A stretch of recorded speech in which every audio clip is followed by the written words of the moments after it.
آبپاشی کے نظام میں انگریزوں نے بہت زیاددہ توجہ دی اور پنجاب میں دنیا کے سب سے بڑے اور جدید نہری نظام کی بنیاد رکھی۔ سب سے پہلی نہر انگریزی دور میں 1859 میں دریائے راوی سے نکالی گئی، جو اپر باری دواب کے نام سے مشہور ہے۔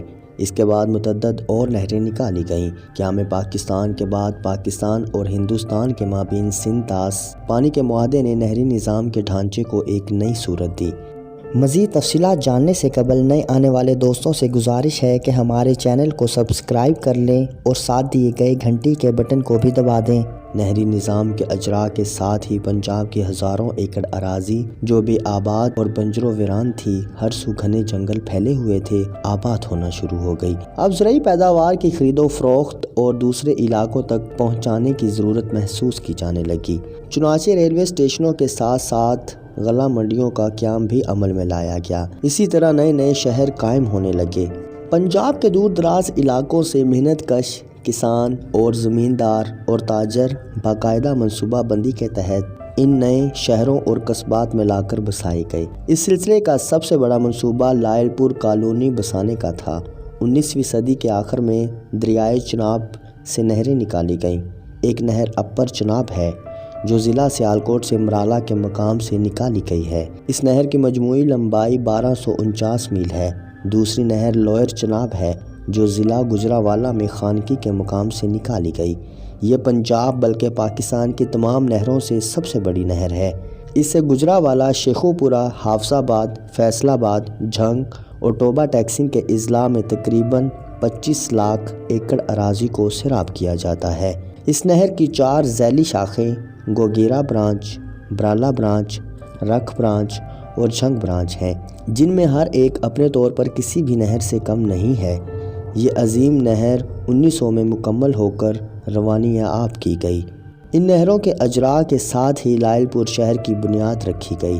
جالندھر، گرداسپور اور سیالکوٹ کے اضلاع سے لوگوں کو لا کر یہاں آباد کیا گیا۔ محض ایک صدی کے اندر اس شہر نے حیرت انگیز طور پر ترقی کی اور آج یہ پنجاب کا دوسرا بڑا اور پاکستان کا تیسرا بڑا شہر بن چکا ہے، بلکہ صنعتی طور پر تو یہ پاکستان کی ریڑھ کی ہڈی ہے۔ چناب کالونی کے منصوبے کے تحت ہی فیصل آباد اور ٹوبہ ٹیکسنگ اضلاع کے دیگر قصبات بھی بسائے گئے، جن میں جڑاوالا، تانلیہ والا، چک چھمرا، سمندری، ڈچکوٹ، گوجرا شامل ہیں، جبکہ ضلع حافظ آباد کے قصبات سکھے کی منڈی، کالے کی منڈی اور ضلع ننکانہ کا شہر سانگلہ ہل بھی اسی دور میں نہری اور ریلوے نظام کے باعث وجود میں آئے۔ ان تمام شہروں اور قصبات کو باقاعدہ منصوبہ بندی کے تحت تعمیر کیا گیا۔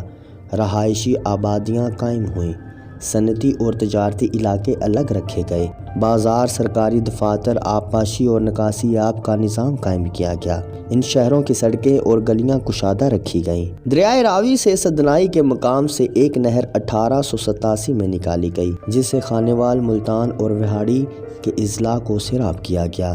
نہر سدنائی کے دائیں کنارے سے نہر کورنگا نکالی گئی، جبکہ بائیں کنارے سے فاضل شاہ نہر جاری کی گئی، جبکہ ایک اور نہر جو عبدالحکیم نہر کہلاتی ہے دریا کے اوپر 3.5 میل پر بائیں کنارے سے نکالی گئی۔ اس نہر کے جاری کرنے سے جو اراضی پانی کی کمی کی وجہ سے بنجر اور غیر آباد پڑی تھی، آباد ہو گئی۔ حکومت نے پنجاب کے دوسرے علاقوں سے کاشتکاروں کو بلا کر انہیں 90 ایکڑ فی لاٹ کے حساب سے اراضی آبادی کے لیے پٹا پر دی۔ آرائیں، کمبو اور جٹ اقوام کے کاشتکار چونیا ضلع قصور سے آ کر آباد ہوئے، جبکہ نبویشے جو امرتسر کے رہنے والے تھے نہر سدنائی کے جاری ہونے کے بعد کبیروالا میں آ کر آباد ہوئے۔ راجپوت جالندھر سے آ کر سدنائی کالونی میں آباد ہوئے۔ اس کے بعد نہر لوئر باری دواب 1913 میں مکمل ہوئی۔ یہ نہر دریائے راوی کے نچلے حصے بلوکی کے مقام سے نکالی گئی ہے۔ نہر لوئر باری دواب کے جاری ہونے سے علاقے میں خوب ترقی ہوئی۔ خانیوال، میاں چنو اور جہانیاں کی تجارتی منڈیاں قائم ہوئیں۔ رفتہ رفتہ یہ منڈیاں شہر بنتے گئے، جبکہ اس سے قبل یہ علاقہ جو گنجی بار کہلاتا تھا بالکل ویران اور بے آباد پڑا ہوا تھا۔ یہی صورتحال لائل پور کالونی کے علاقے کی تھی جو ساندل بار کہلاتا تھا اور اس کے ہر سو گھنے جنگل پھیلے ہوئے تھے۔ دریائے جہلم سے 2 نہریں، نہر لوئر جہلم اور نہر اپر جہلم نکالی گئیں۔